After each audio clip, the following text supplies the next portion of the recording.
Turn on your cameras, everybody. Y'all know the drill. Turn on your cameras. Not in the cameras. shower, turn the camera on. Come on, it's early. It's early. It's all good. Turn on your cameras. This needs to be with because the first Tuesday, we're doing this first Tuesday where we kind of open up forums. So it can't just be Kim, Kathy, Sean, and I. We need you guys to participate, or this will be about a 5-minute meeting. But no, we want to open things up here. Turn on your cameras if you can, guys. Seriously, if you're driving, whatever, be safe. Yeah. Whatever. But most of you, I know you can do it. So if one does it, the rest might follow.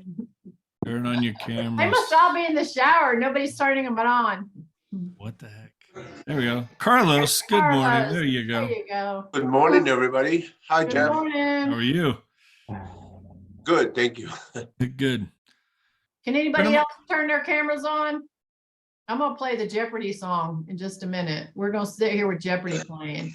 Suzanne, thank you so much. We need this to be interactive, guys. That's what's going to make this good here. So first of all, welcome everybody. We do this every Tuesday. The first Tuesday of the month, we always just open it up, kind of open forum. We'll bring up some topics. We can all talk about anything we can do to help you guys. It might be a specific deal you're working on right now, just some challenges you're having. We can certainly talk about that. We can go into marketing stuff. We can go into, we're heading into fall. We're going to talk about some of that kind of stuff here today. But, if you're in a noisy place, just, mute yourself. You can unmute when you want to connect here. But yeah, let's just, we'll get going here. Make this as interactive as we can. This is open to everybody, by the way, too. So if you're here from another company, most of us are with EXP, but this is open to every company out there, all agents everywhere. If you're with any other company, you're always welcome. We do this every Tuesday. This isn't an EXP pitch at all. This is all just about production and all of us working together here. So Mastermind a little bit. And again, guys, just if you just joined us, if you can, thank you, Craig. Turn on your camera. Good morning. Thank you. Turn on your cameras if you can. Okay, this will be a lot better and a lot more interactive if you can do that. So, Sean said his dad's at the ER. So first of all, for your dad, buddy, hope everything's good. For sure. So, there's that. And Kathy had a birthday yesterday. So happy birthday, Kathy. Yep, I'm 39 again. Seems like I've been 39 a couple of years. There you go. Thank you. So, first of all, before we get started with just anything, does anybody have anything they want to just kick us off with, as far as just anything that that you've got some concern or challenge or issue or question, or again, it might be about a deal, it might be about marketing, anything that you want to just kick us off with, get the conversation going here a little bit. Let's open it up first before we start throwing out some topics. But anybody? Craig, you got anything in particular right now on top of your head that is like, man, here's something that I could use some help with, or here's a question for everybody? Again, any thoughts there? Probably the same thing on everyone's mind is just, the rates have gone up, buyers are scared. Right. But not only that, you go to the grocery store, everything's like 50% more than it was, 3-4 months ago or whatever. So trying to figure out how to show people that, hey, yeah, the market's not always awesome. The rates aren't always awesome. You're going to pay more for a house right now, but here's the advantages, to home ownership. And everyone who won as a seller in this great market was because they got in. It wasn't fantastic when they got in compared, so just trying to figure out how to market that is really what I'm running into. For sure. Let's throw it out there. What thoughts do you have on that? Anybody? I think I asked this last time, you guys. Is there something that shows people that are renting versus people that are buying, and how the equity begins to build up and it offsets the difference? Because rent seems to be about the same price as buying, at least in my market here in the Dallas-Fort Worth area. It's about the same price for about the same amount of square feet. So you would think you'd obviously win. Now you're having to pay interest. So anyway, is there any kind of breakdown that shows, let's go out 5 years, 10 years, and you're better off with the equity being built up and so forth? I know that's hard to forecast because things change, but is there anything like that? There's, one thought that I have. I'm going to share my screen here real quick. Let me do this real fast. Does keeping current matters, Jeff? Is that what you're going to do? That's what I want to show. Because, one of the things, guys, that I subscribe to here, and I got this just recently off of one of these Tuesday meetings that we do. Yeah. Keeping current matters. They have a blog post they do every day. You can subscribe to this for like $40 a month or something. And just stuff that you can post on Facebook. But like last Friday, this was the thing they put out, why buying a home may make more sense than renting. And it's this whole thing. And again, you could post this, you could, save this as a picture, you could put it on all your social media, LinkedIn, Twitter, Instagram, Facebook, everything. But it kind of broke that down, Sean. Okay. Like right here, buying a home can help you escape the cycle of rising rents. Because that's the one thing, that's one topic for renters is, the rent is going to continue to go up. Whereas once you buy a home, your mortgage, that mortgage rate there, your monthly payment on your mortgage is the same every month. Well, Regardless of and inflation, regardless and- of, go ahead. talking about that, Jeff, like, and I'll say this sometimes to buyers, if they're renting, like you're paying 100% interest, right? Exactly. So you're paying 100% interest, when you're renting. So what if you pay 7% interest and you're buying and you're going to build the equity, right? That comes along with it, sort of what this is talking about. Yes. So, having some just verbiage like that to just dialogue with your client really just helps them start thinking, okay, well, maybe 7, and I just say, also the historical rates, Keeping Current Matters had something about that about a month ago. Like the historical 30-year, over the last 30 years, the average rate has been it's been about mid-7s. So we've just been in a time for the last really probably 5 years when they have been as low as they have been in history. I mean, it was just a historical time with the rates being so low that, that wasn't even normal. See, and here's one, like this is today's right here, the cost of waiting for mortgage rates to go down. So I haven't looked at this yet. Again, but I get in here every day and I post this stuff on a daily basis. Now, here's the thing. I think, like, again, just something to think about, Craig. Like there's all kinds of ways to find stuff like this, but I do like subscribing to this for $40 a month. Yeah. Because they do all this stuff. So, and again, it's more on a national basis, whatever, they don't break down like local markets. There's ways to do that. But right here, the impact of rising mortgage rates. Let's assume you want to buy a $400,000 home, whatever. If you're trying to shop at that price point and keep your monthly payment about $2,500 to $2,600 below, here's how your purchasing power can change as mortgage rates climb. And to show people some of this kind of stuff, like tools that you could email this out. There's a way in here to do this where you can email it out to your database. There's all kinds of ways to use this. Our mortgage rate's going to go down. And they're taking all kinds of stats and stuff, realtor.com, just different things, the Federal Reserve, NAR, all kinds of stuff. So it just gives you, as you get in here on a daily basis, like there's just a lot of good info in here. And again, so once a week, every Thursday, they have a video. They do a blog post every day. They have these social graphics. They also have these buyer and seller guides, which they do one for every season. Yeah, And it's stuff that they're awesome. It's a PDF, like 22 pages. It looks awesome. It's all branded with you, and it's stuff that you could email out to your clients. You could print them, have them for open houses, that kind of stuff. But right here they do this. They put out there's like a different post every day. It's like right here, and you can break it down categories: buyers, sellers, interest rates. If you click on this, here's expert mortgage rate projections. A recession means falling mortgage rates. And one of the things I've seen on here, if you watch, like typically with a recession, you see what we're seeing right now, a rise in rates for a while. We're going to see that. Eventually, in order to correct the economy, rates start to drop. Now, again, what's the peak on that? I don't know. Where, how high will they go? I don't know. Nobody knows that, where we're going.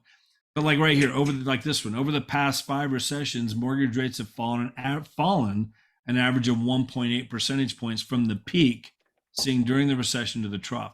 Just tools that you can get and kind of arm yourself with information to get the right information out there. Because I think that's part of the challenge right now is that, the media is saying all this stuff and we're all watching this stuff, whatever. But I think we got to be able to read past the headlines, and dig in but look from as many different sources as we can.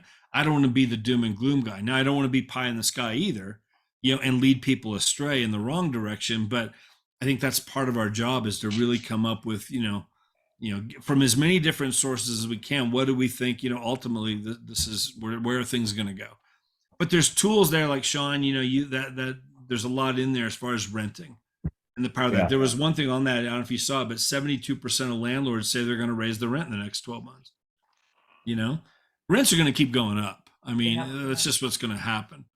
And so it's a tool to use. Go ahead, Kelly. Well, and I was going to say, if you really want to push yourself out there, you subscribe to this information, and then, you know, you can see it's very short, right? The blog posts are very short. Like, read through it a couple of times and then put yourself on video and just give the information via video, right? Because we talked about this in the past, like, you know, really the way that we all need to be going is video, video, video. Not only on social media, but even sometimes, you know, what I have began doing is like video texting some of my clients. You know, it's like just shooting a video. So maybe if we haven't met before, it's like, hey, I just want to put a face to a name before I show up there, right? You know, type thing.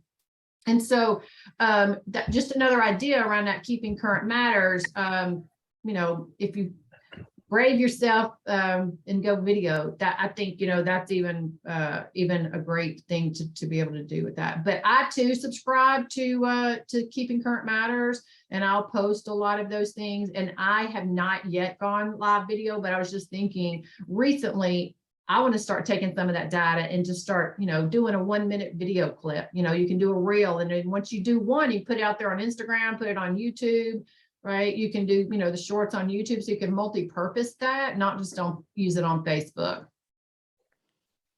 Good It's stuff. a great tool. You could definitely, you take a blog every day, just take that, read through it a few times, so you kind of, you know, you get the info. Yeah. You could even just sit there and, again, have it on your phone and have the paper in your hand and just, you know, be looking at this and referring back.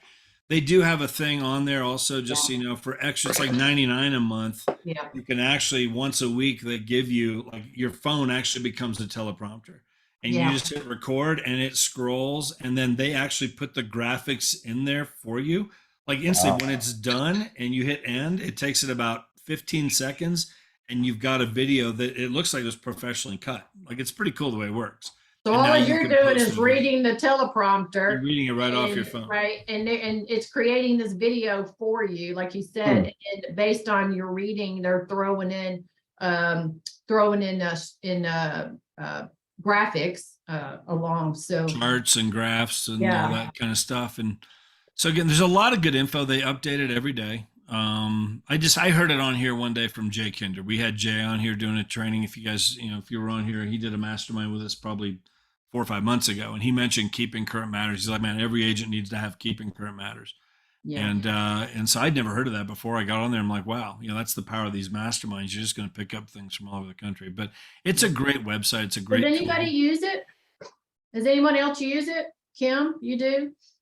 Are you posting just kind of what Jeff's talking about? Are you using it any other ways uniquely, or have you just started using it? No, I have the lower platform, but I post all the blogs. I post them to my website, the blogs, as well as my social media. Yeah. It's a lot of views. Yeah. It's pretty cool. Let me show you something, guys. So like these buyer and seller guides, I mean, like, Yeah, these they're are pretty cool. fantastic. Yeah. They're awesome. They put out one for every season. So like right here, and again, you can, let me just see here. Let me download this. David says, so while he's doing that, David, can you chime in, and how do you use their data for your videos? So do you do what we're kind of talking about, just taking information and then just doing a video about it? Is that what you're saying there? Yeah, you guys, I've been on it since Steve Harney, the founder, was the guy. What it really, the value it brought to me was the ability to speak the language. The more you listen to these guys, the more you really learn to talk about inventory and supply and demand and months of supply, and become the expert out there. Before they started doing the videos that you guys were talking about, I began doing my own, created my own character. I threw a link in there. You know, R&D, you know, rip off and duplicate is huge in our industry. So if I can help anyone, you guys are amazing at letting us duplicate what you're doing. I'd be happy to help if I can. Awesome. So that was one of your videos you did, that link you just posted? Yeah, that was my latest one. I do at least one every month just on market content. And almost always, if you're familiar with KCM material, you'll find my charts and graphs and at least the same ideas that they talk about in their monthly report. I try and get it a little bit more local to my Minneapolis market. Love it. Good. So this here, I'm just letting, this is a video from last week. And again, you could download a generic one. You could download a personalized one. You'll see when this comes to the very end here, which is about there, there's some stats, different things, quotes from realtor.com and stuff. If you're looking to buy a home this fall, you'll see what happens here at the end. It comes back and then it customizes it to my wife and I. Anybody that then would click on this, there's all of our information, and it does this automatically for you.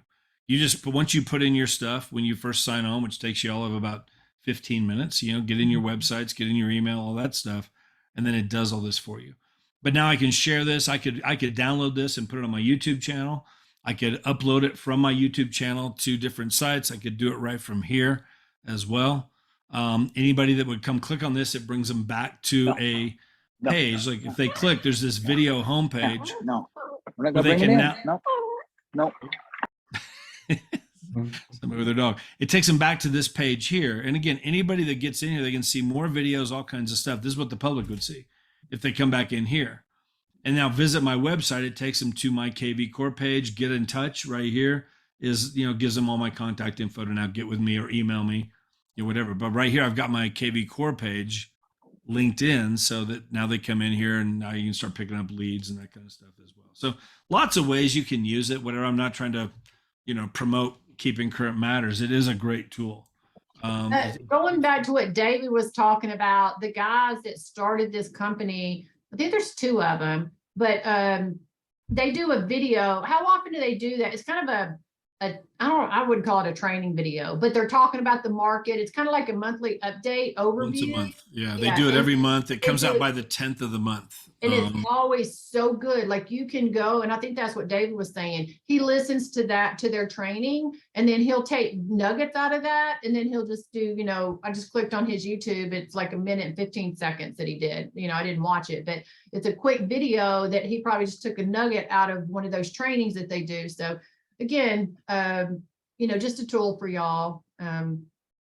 I do think it's important that we, like, as realtors, I think, and again, like, the public's out there, they're trying to figure it out. I think there's a lot of people that have really pulled back. I mean, you're always going to have people that have to move. There's always going to be situations, whether it's a job transfer or a divorce or, some sort of a health issue or family things, but you're always going to have people that have to move. But I think there's a lot of people right now too, like, if I didn't have to move, like I'm holding back here. Why jump into this right now? And again, I think and not that we want to push people into anything, whatever, but I think the more educated we can be, going into these different meetings and meeting with people and talking to people, whatever, it's just, I just don't want to be one to just, keep adding to the fear that's out there. Yeah. If anything, I want to be one that can, kind of speak, here's the facts, here's all the different, here's what these guys are saying, here's what they're saying, help them come up with their own decision, whatever is best for them, of course, for that client. But, it might be, for renters, it's a great time to buy. Anytime to get, it really is. Yeah. They got to be, stay in their limits and all that kind of stuff, whatever. But we're seeing, less competition for sure, less offers that we're competing against. There's more homes to pick from. It's shifting pretty quickly into a buyer's market where it's been sellers for so long now. Yeah, Craig. Plus, sellers are more willing to do things, right? Like, hey, I saw one of the day on the MLS notes. Hey, they're offering to pay for a 2-1 buy down or things like that. So that's a lot of renters that may be going to buyers or whatever. They, you can get the sellers. I see all these price drops, still on properties, and I'm like, wouldn't you be better off just offering the buyer some more incentives, less cash out of pocket? It'd probably be a better bet. But that's another way to look at it. It's like, hey, now you don't have the crazy, you have to offer 50, 100,000 over and 10,000 appraisal gaps minimum. Now look, they'll pay for things, and that may help ease the pain, because with the prices being so high and the rates being high, that's what's killing everybody. But if you can manage it, that may, I think it's conveying that to buyers. Hey, this is why this is why it's a good time to buy versus just, oh, here's stats and figures. That's great. That backs it Yeah. up. But you have to kind of appeal to them, I think, on an emotional level, like, hey, I know you're worried, but here's some things we can do to make it easier to get in and whatnot. The one of the things that I've always shared with, people is, one of the, and this kind of talking to the emotional side of things, people who own homes and have kids, like they are much more well developed, sort of statistically saying it, when you have a stable home where you're maybe not, as a renter, a lot of times you're going to move a lot. And so there's that, but then also it's the single best way to build wealth, right? And so it's just a great way to invest in a home to be able to create wealth for yourself. Building equity and those type of things. So those are a couple of things that I'll share, with people a lot of times. But kind of talking to something that you said, Craig, about, the 2-1 buy down, let's kind of talk about that for a second. There's different strategies, right? You're seeing, like you said, you're seeing price reductions. So how many of you guys, instead of, like I did this on a house back in June, that's when I really started seeing in Nashville, where I'm at, that's really where I started seeing a little bit of a shift starting to happen with time on market, for listings. And my client was he was relocating, he was very desperate to sell. And he kept wanting to do a price reduction. Like we kept reducing it 10, it's a $740,000 listing. And so he kept wanting to go 10,000, 10, big chunks. And so after the first price reduction, I talked to my lender and I was like, hey, if he wanted to do a $20,000 price reduction the second time. And I said, how much can we buy the rate down? If somebody had good credit and they were doing it today, what could we get a rate for with $20,000 in closing costs if a seller contributed that? And it was a whole % off at that day. So I told my seller, so I kind of calculated the payment. You can have your lender do this if you don't know how to do it. But so I told my seller, I was like, look, I said, why don't we offer $20,000 off in closing costs to buy their rate down? I said, because it's going to make about $400 difference in their payment by buying that rate down 1%. Versus if we give them $20,000 off, it's going to make maybe $100 difference. And I said, buyers what they mainly are is payment sensitive, right? They are payment sensitive. They're not price sensitive as much. And so, then it became up to me to market it in a way that, hey, you could buy this house at $720,000 equivalent to going and buying a house that was $680 at today's current rate. And so it worked. We ended up getting a couple of offers when we switched we switched the strategy to that, because we were buying the rate down a whole %. Kathy, Yeah. quick question on that, because we'll just say we're educated realtors and understand that philosophy, but there's still agents out there that, I don't say don't get it, and they've set parameters for their buyers so that, if we're at 700, but their price point is only 680, they've maxed the, search at 680 or whatever. How do you get around that?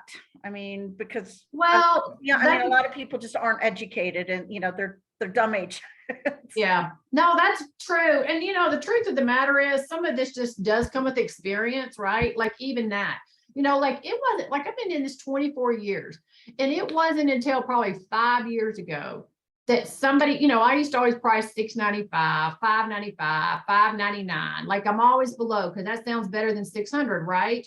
And one time I was on, I don't even know who I heard this from. I may have just been talking to an agent, and they said to me, or they were saying, I never price my houses at 95 or 99. They're like, it's always it's like 600, because then I'm going to pick the people up, starting their search at 600 and going to 650 or 625. And I'm going to catch the people, because how many times as the agents do we put in? Not very often do we put in a max price of, again, I'll choose 595. We don't put 595. We're going to put 600,000. I want everything 600,000 and below, right? My client's budget may be 590, but I always go over what my budget is, like my client's budget is. And I did that even prior to this, but that was so genius to me because I was like, so now I will price my homes on the, depending on the price point, I'll price them on the $25,000 increment. Like, you know, if I was going to go if I was going to go, you know, 525, 9, I'm going 520. I try to get my clients to go 525, or I might push it to 550, because if somebody's looking at 530, they're going to probably put 550, you know, or maybe 540. But anyway, so I do it on the tens of thousands or the 25,000, you know, increments, depending on. And so to your question, it's just, some of that is just skill and knowledge over time. You know, no matter if we're getting creative on offering the $20,000 to buy the interest rate down, and hey, it's this equivalent of buying this kind of house, or if it's pricing strategies like I was just talking about, right? You know, and how we search and what have you. Some of that is just agents learn, like just being here on this mastermind conversation, just through conversations with other agents, you know. So I guess, Thank you, Kathy. I guess to the answer to that is, I don't worry as much about those agents. I'm just trying to get to the big picture. I'm trying to market it the best I can, you know, based on the strategy that we're going with and using, and go like that. And I got a little too technical with the numbers in my description, you know, because I was trying to explain it, because I was trying to reach those people, and it was over some people's heads, you know. But what it did do is it made my phone ring with agents. What exactly does this mean? Like, what are you talking about? Like, your client will buy the rate down up to $20,000. Like, what does that mean? Because I said, you know, I had to be careful that we weren't crossing over, you know, the RESPA guidelines and things that we're allowed to say. But Right. it caught enough people's attention that didn't understand to call me. Agents. I did have a few calls, but yeah. Well, thank you. Any questions around that or thoughts around that idea? I mean, we kind of covered two different angles in one with that. Who else is using that, like a buy down? We're seeing that more and more. Does anybody use that? The 2-1 buy down is super popular here in the Midwest. And kind of like you guys are saying, a lot of agents don't know how to do it, what exactly it does, but we're hearing everyone talk about it. Jeff, we had a property for sale here in near Stetson Hills, and the seller actually told Michelle, my wife is a broker with EXP2, that he will offer perhaps a buy down for incentive. And we got an offer with a $10,000 buy down. She countered at 5,000 and lost the sale for $5,000. Now she's not even going to get the price he would have gotten it 2 weeks ago, 3 weeks ago. So, you know, people are funny that way. You know, sometimes the incentive that they ask for is not enough, you know, or I don't know. Buyers are really starting to not only become far less in between, but also they're not giving up that easy, you know. So $5,000 was not that much when you have a $500,000 home. So let me ask you a question on that. So when they countered back, you guys countered back with 5,000 instead of 10,000. Did the buyer just say, no, I'm done? Or Correct. did your seller just say, I'm not doing a dime more than 5,000? The buyer, which was another broker's buyer, they said, no, we're looking at several homes and we're going to move on. So there was no more argument. There was no more concession from the seller. So, you know, yeah, there are creative ways to do it, but there's a point where what I'm saying is that it all depends on sellers and buyers, you know, their particular situation. So And what now- did you say to your seller at that point when the buyer moved on? What was your conversation with the seller? He really wasn't worried. He said, that's fine, I'll stay with my price. But in reality, what he doesn't know, well, we took it off the market a couple of days ago. Mm. But at that point, a few weeks ago, he says, I'll wait. But the whole neighborhood is going down another 30, 40,000 probably. So So, yeah, so obviously it's like, well, he may not have been a motivated seller. It doesn't sound like he is. I mean, it sounds like he took it off. And so if they're not motivated, that's a whole nother level, that's a whole nother component to it. Yeah. But, why did he want to move in the beginning? Like, what was his motivation to move to begin with? Was he just trying to maximize the It's- market and get what he could? it's a rental home. She doesn't live in the property. It's a rental home. So if he doesn't sell it, he's just fine to keep renting it. He just wanted to see if he could get his price and that was Yeah. it. If not, That's- fine. that's Okay, then he correct. just wasn't motivated, Yeah, but she's- sometimes if they need to sell, then you kind of can have, the conversations can be a little bit different. When I go back to a seller like that, I might just say, look, you told me when we listed it, you wanted to sell because you're trying to get here, or you're trying to get the money out to invest it here, or whatever, their reason was why. And then when I'm in a negotiation like that of $5,000, I just say, look, if we let this buyer walk away, are you okay if we don't sell it, if this house, that we don't get another buyer for 2 or 3 months? And what happens if it takes another 2 or 3 months is the buyers are going to think, what's wrong with this house? It's looking shop worn now. And so the likelihood is of even gaining this $5,000 that we're letting that buyer walk with, we're probably going to lose it anyway. And I'm here to represent you and work for your best interest, but I'm also just want to make sure you understand the whole picture. And are you okay, Mr. Seller, with that scenario if that happens? And so, it's having that kind of dialogue with your client. And for him, it does sound like he was very motivated. It's like, if it sells, great, for what I wanted it. If not, great. But most of the times people are not just testing the market. They're needing to sell for a purpose. They're trying to, get somewhere else, or they're trying to, trying to cash flow for other reasons or what have you.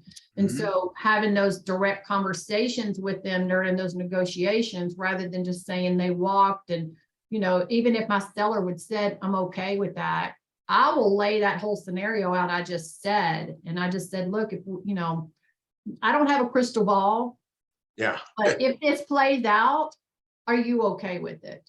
And if they're like, no, I wouldn't be okay with that, I then think- maybe I they think- should reconsider. I think too, if I could just add, because I think, sometimes like just having that conversation with the sellers again up front, like, what's the bottom line? And again, we're going to get you as much as we possibly can. We want to sell it as high as we can. Obviously, we want to get as much money in your pocket as possible. Mhm. What do you need to be able to, what do you want out of this? What do you need to be able to do what you're looking to do? To make the next move, we need this much out of the house. And sometimes when you start running those numbers, it's like this offer is going to net them 50,000 when they really, they told you up front that 30,000. If they got that, they're good. This is going to net them 50. They start digging their heels in, and that time for the sellers to dig their heels in is just, they don't have that kind of power right now. The other Yeah, thing too, the other thing too, just if I could throw it out there, like with Kathy's scenario, let's just say that, are you good if we, it might be another couple months before we get another offer. And let's say we're talking about $5,000. Let's say their monthly mortgage payment's $2,500. Mhm. You're going to pay that $5,000 over the next 2 months, and you're not getting that back. Yeah. You're not gaining 5,000 in equity Right. with those two payments. You might be gaining, 4,600 of that's going towards interest, because depending on how long they've been in the house and stuff, you're really Yeah, and gaining $400 of equity, in that That's right. sense. That's Yeah, right. and like I said, everybody's in a different situation. In this case, the property is rented. Probably he's covering his mortgage and more. So it was not a desperate a necessity to sell. Right. Had it been vacant, probably he would have, had a different thought on taking that concession. But anyway, I just want to Sure. mention that because the showing stopped. I don't know if everybody's experiencing the same thing, but in a matter of a week, the showings completely stopped. Yeah. So it's a toss. Do I take the concession now, or do I wait until things get worse? Yeah. It's funny. I mean, and again, different price ranges, different situations. My wife and I, we had a house we put on the market here 3 weeks ago, probably, but it's, 275. We ended up with 3 offers in 3 days and under contract. It's almost, that Def- Definitely that it's a price price range, point. that Yeah. 300, 325 here in Colorado Springs, at least, that's what we're talking. It was priced good. It was a good house, but just moving. Now we've got one that we listed for 650, and we've had one showing in 3.5 weeks. So it's So let's talk Yeah. about that, y'all. I love people, like Jeff's been saying, to turn their cameras on, but we'll bypass that. If if you not can gonna turn them do on, it. guys. Come on, there's But- got to be more than 5 people. But let's talk about that. So we've seen a market shift, right? The last 3-4 months, we've seen a market shift. So I'd love to hear from some people on how are you pricing a house? When you go into a listing appointment, what is your strategy right now on how you're even coming up with the price? Who wants to throw? Hey, Kathy. Yeah. So Adrienne Lyons from Nashville, Tennessee. I actually was just on a call with Jay Nelson, and we were having a little bit of this discussion about how to appropriately price listings, and some of the just kind of the overall gist of what agents were saying is you are having to almost go back a year, if not, like a year's time, to year over year of what has happened and kind of average out what's happening or what has happened in the market. I know, being in the same market as you, and kind of the shift that's happening. I mean, we were seeing prices so high that just to be able to average those and have real conversations. I went into a listing appointment last night and just had to have a very direct and real conversation with the buyer the seller, that what you heard 30 days ago, 60 days ago is not where we are right now.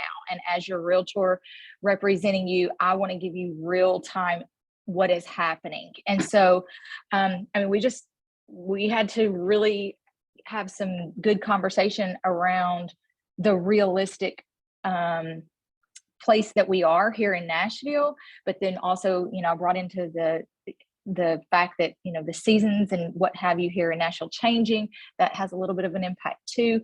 But as the call was going just earlier, they were talking about being able to pull in, as far out as a year ago, just to kind of give a bigger perspective, I suppose, and average those out. I don't know if that's helpful, but that's kind of what I did last night as well. Yeah, I love that. The 2 things I picked up what you're saying is we've got to, as the professional, like I've seen this many times in my career, and I've been this person early on in my career, but we've got to be willing to have that hard conversation with our clients, I should say honest conversation, which may be a hard conversation because they may have unrealistic expectations, but they're paying us a lot of money to be the expert, right? They're paying us good money to be the expert. So if we're not coming in there and setting the proper expectations, even though it may be hard, because, sometimes we go in and some agents are desperate, like, I need this listing, right? I need this listing. So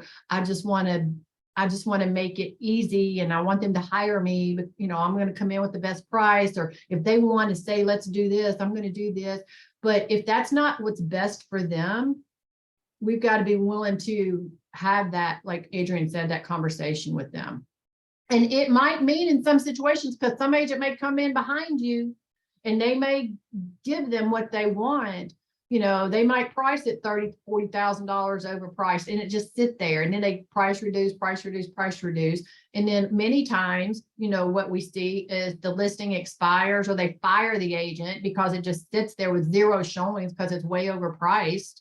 And so, we have to be okay as agents to just have those real conversations, and Adrienne, I was on that call this morning as well. And I wanted to chime in, but I had to jump to a Zoom that I had scheduled, before they finished that dialogue. That was interesting to me. For me, Jeff, I'd love your opinion, or anybody else is on here, Brian, Doug, anybody that's been in the business a while. For me, what I've done is I'm literally, because the market has shifted so much in the last 12 months, right? It's been so good for the last 12 months prior to the last 3. For me, I'm literally just looking at the last 3 months. You know, in normal circumstances, I'm going back 6 months. That's what the appraisers did. That's what they have historically done. It's old data. For It me, doesn't- right. It doesn't And work in it this market. doesn't work anymore. And so I don't necessarily care, which I was going to chime in on that, like I said, but I had to go. I don't necessarily care what the market was doing a year ago, because it has no, to me, looking year over year has no relevance on today. And so I'm looking at, instead of doing 6 months for the last 3 or 4 months, as I'm doing a listing, I'm just looking at the last, maybe even 2 months. If there's enough comps to go, like what's happened in the last 2 months, you know, that's comparable for this house, that's what I'm coming in to my listing appointments with. You know, I'm not doing the 6 I months. think that's important because I mean, you think about even a house that closed in July. Chances Yeah. are they got the offer in mid-May, maybe early June, maybe Yep. whatever. And again, it's we're in a completely different market. This market is shifting so quickly Yeah. right now that I think you've got to, and again, you got to pull up all kinds of stuff, and you got to get you want to come in there with is the best, I think, most recent, most accurate data you possibly can. Well, Go ahead, Craig. I was going to say on that, I think, going back, yeah, obviously it's not relevant to the market now because the market has changed. However, maybe showing, hey, here's the past year. This is what I would have recommended, but here's the last 3 months. It is completely different. Show them I'm not just making this up. Here's the data to prove it. And then another thing, I think the original question that was asked was, hey, how would you market? What would you do? And I think the biggest thing on the seller side, on the listing side, is, like you said, Kathy, having that hard conversation, or it may be hard for them, but it's really just, that's really your job. Hey, here's how the market is, here's what to expect. And then also when you're talking about pricing, you've got the data and the numbers to go, okay, here's what they're selling for. Here's the trend right now, but also going, okay, here's some things that we can offer instead of price drops or whatever. Just kind of prep and go, okay, we should list here, and this is why. But if they want to ask for this or that, we can offer them incentives of rate buy downs, or they want something fixed or whatever. Just kind of go, okay, well, when you give them their net sheet, this is how all that plays in there. This is what your net sheet was, and this is why we have this fat in there, because we have to account for things. They're going to ask for that. And like you said, if you say to the buyer, hey, would you split the difference? Would you give us, do 5,000 instead of 10? They're like, nope, we'll go on to the next one. So you don't have that luxury of getting in a bidding war or saying, hey, can we negotiate? It's kind of like, hey, give them what they want. But if they're already prepped and planned on the front end to expect those, price gouges, whatever you want to call it, I think that would make it a winning listing for your seller. To be easier to swallow that pill going, okay, my realtor already told me this was going to happen, or to expect something like this. And it's a lot easier pill to swallow at that point versus like, oh crap, you didn't tell me this because I was trying to be nice and make it sound like ponies and rainbows, but that's not how it works. Yeah. And one thing I'll say about that too, sometimes with my clients, even in today's market, if they want to push it a little bit, I'll say, like, this is my professional opinion. This is kind of the ballpark we should be in. And if they're still, pushing it 10,000 or 15, whatever, I'll be like, look, I'm okay to try this for the first week. The market is going to, I say this to my clients all the time, the market's really going to dictate the price for us. It's not me deciding what it is. It's not you, it's the market. And I am just with my expertise and the years in this business, I'm the messenger, and I'm going to give you my professional opinion on what I think. So yes, if you want to push it, if you want to really just try, because people will say all the time, well, you can't lower it. You can always, you can't go up. I mean, you can always lower it. And depending how realistic they are, I'll say we can try it for a week.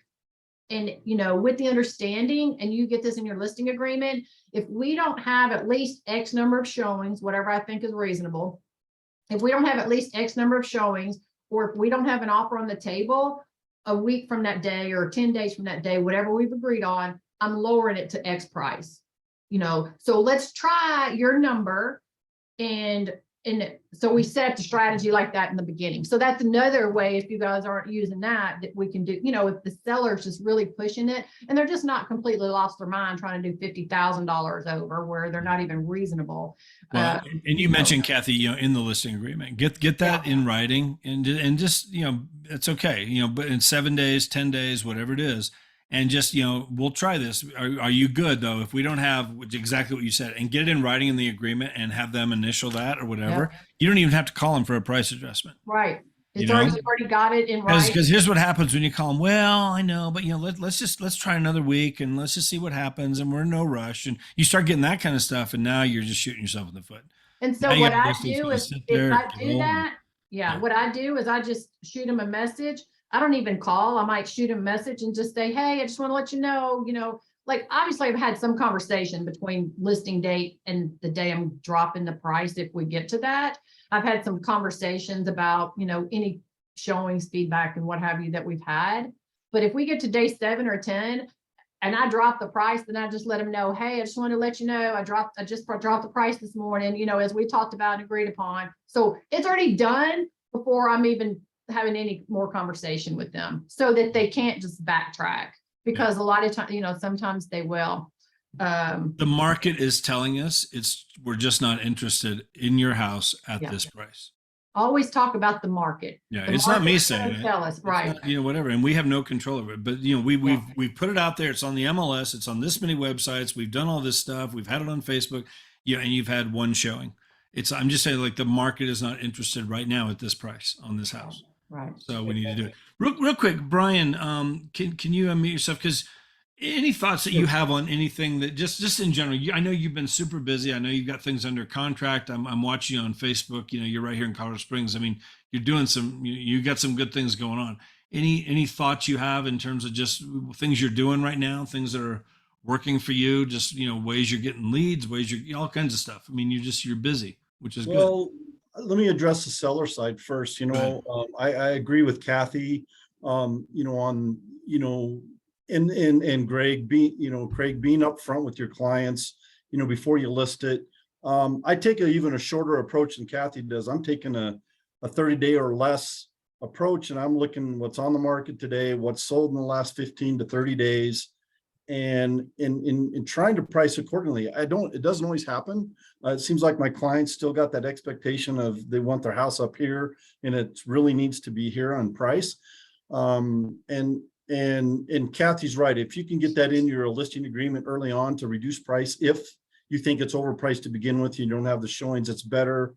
So you're not doing so you don't have to do an amending stand and all that stuff with your listing agreement, because it's just more paperwork you got to do. But taking that approach, the leads, I'm running a lot of home evaluation type ads, you know, through, you know, Facebook or Google clicks, you know, some of that stuff, and I'm getting leads that way. But I'll be honest with you, most of my stuff has really come from referrals in the last 6 months. I've had a really good run on referrals, so I feel blessed because of that.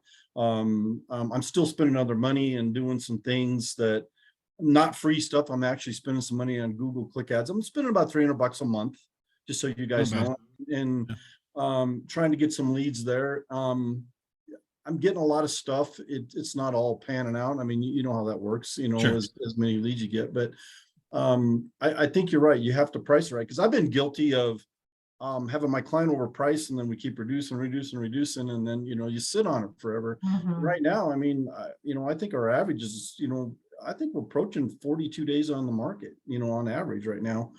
So it's, and I could be wrong with that number. Don't hold me to that, but so that's kind of the approach on the seller side. And on the buyer side, I agree with everybody. You know, I'm very upfront with my buyers, and I go, you know, on the buyer side, I go after the concessions. I ask for the money up front. When I go into a listing, or I mean, if we're going to put an offer in on a home, I'll ask for the 5 or 10 grand up front, just to pay just to buy the rate down. It's all about rate. Just like Kathy said, you can do a lot more with 10 grand by buying the rate down than you can reducing the price of the home. So I just encourage everybody, if you're putting an offer out there, just go after the money. You got to ask for it. And if you don't, you're not going to get it. And that's really understand your buyer and how they are set up with their lender and their perimeters, and and, where they can go with, or what they need to make a deal happen. Yeah. Really understand that, because with the different programs, you were talking about the 2-1 buy down, so you can get the rate reduced and hopefully refinance down the road. We've got a Chaffa deal going on right now, believe it or not. We got a Chaffa deal where a guy's going to come up with, we got enough concessions, 0 money down. He doesn't even have to put any money into the deal. So, that's kind of a first time home buyer thing, but that's kind of nice. But that wasn't happening 6 or 7 months ago because of the numbers of offers you were getting, on homes. So I'm being very aggressive with follow-up. You got to call people. They're not responding to, emails very much, text messages and video. I had a video. yeah, video. Really yesterday it worked for me. I had a client that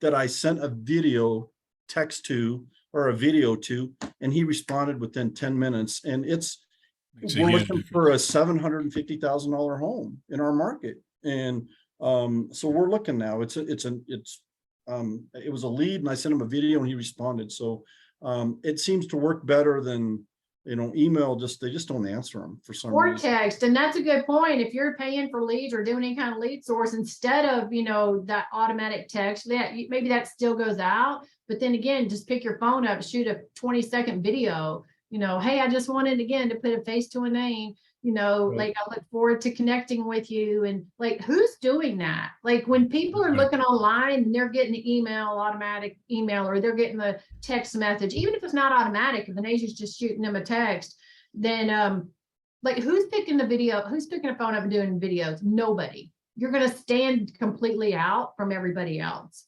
Jackie, I see your beautiful face on here. What do you got to add to all that? Like what we've been talking about, with Brian talking about? I know you do big things over there in Hotlanta. Hello, everybody.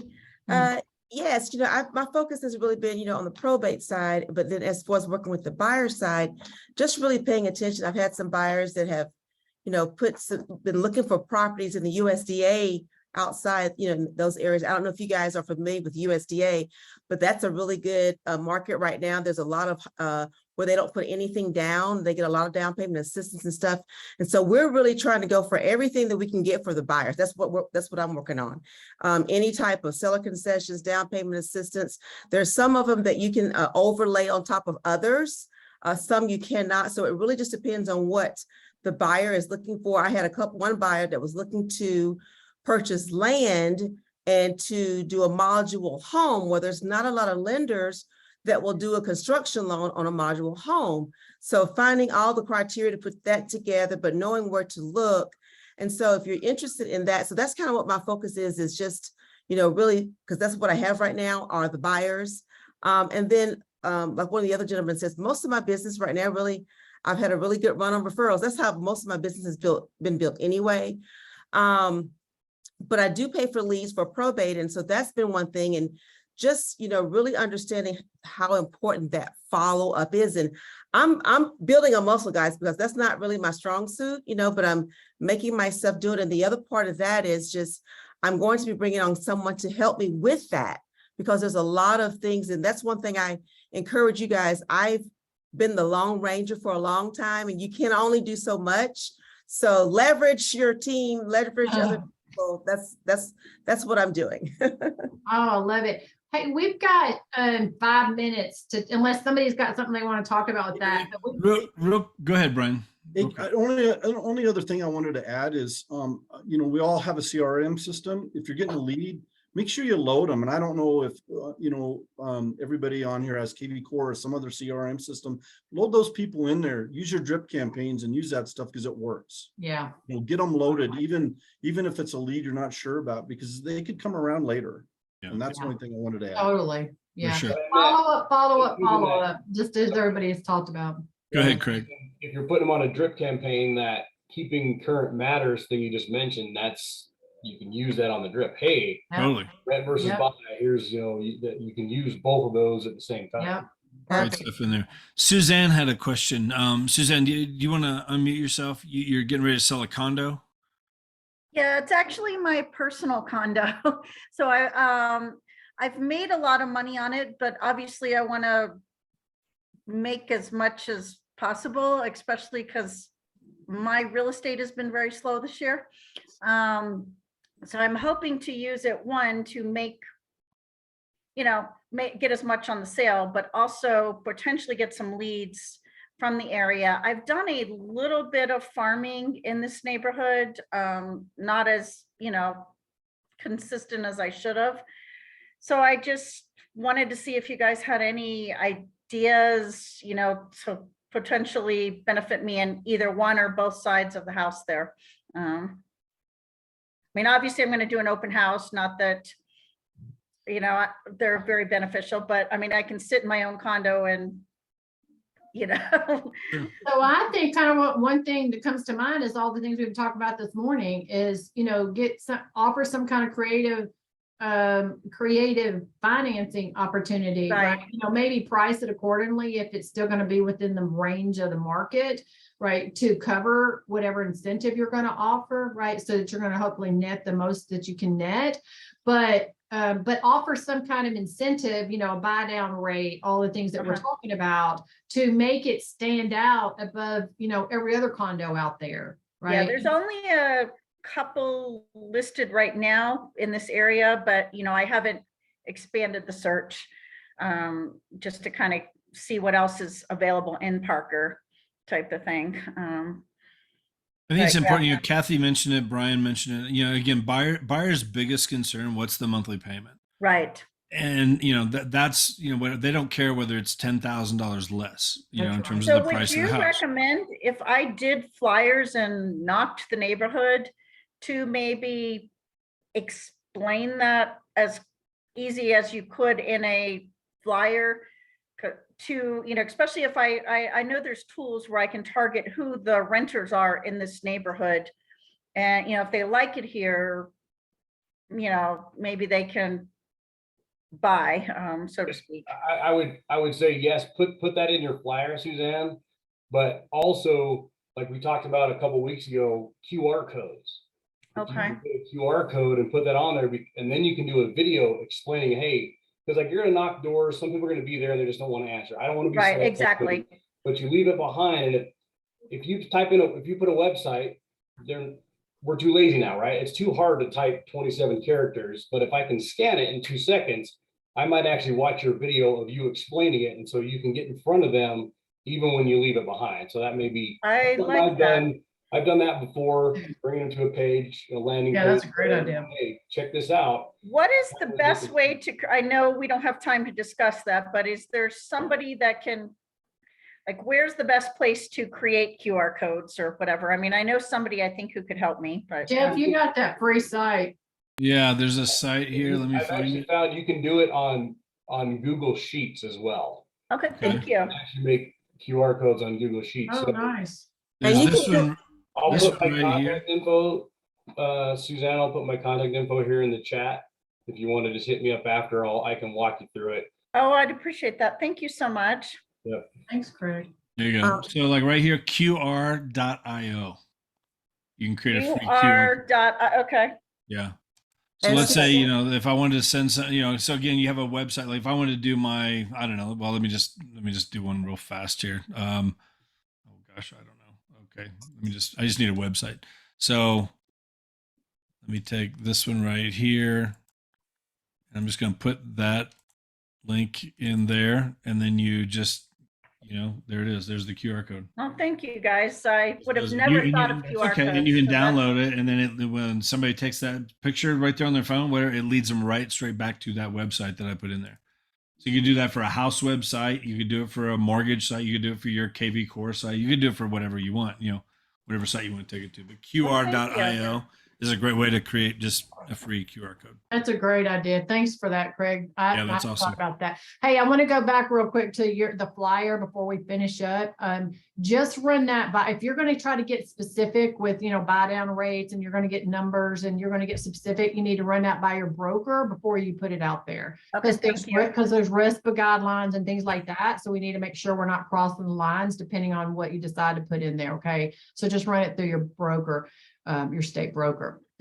appreciate that. Thank you. And talk to a lender, good lenders, they can work with you on all this kind of stuff as well and get that Yeah, together. they can help you with the verbiage because they've got also guidelines of what they can and can't do. And just to be honest, I don't know if theirs is the exact same as ours, if they're a little bit more strict or more lenient than us. I don't know. So I would work with them, but then run the verbiage by your broker and, before you start marketing it. Thank Yeah. you so much. Yeah, you're Cool. welcome. Good. Well, guys, a little after 10 o'clock. Thank you for jumping on. Okay. Every Tuesday, we're here, 9 a.m. Mountain Time where we are, Colorado, 11 a.m. Eastern. You're always welcome. It's open to everybody. Again, we do this every week. So we'll be back next Tuesday. Thanks, everybody, for participating and being on. Okay. You. Any questions, reach out. We're here. Yes, Thanks, we're guys. here for you. Yep. Have a great day. Bye. Bye-bye. Yeah. Bye.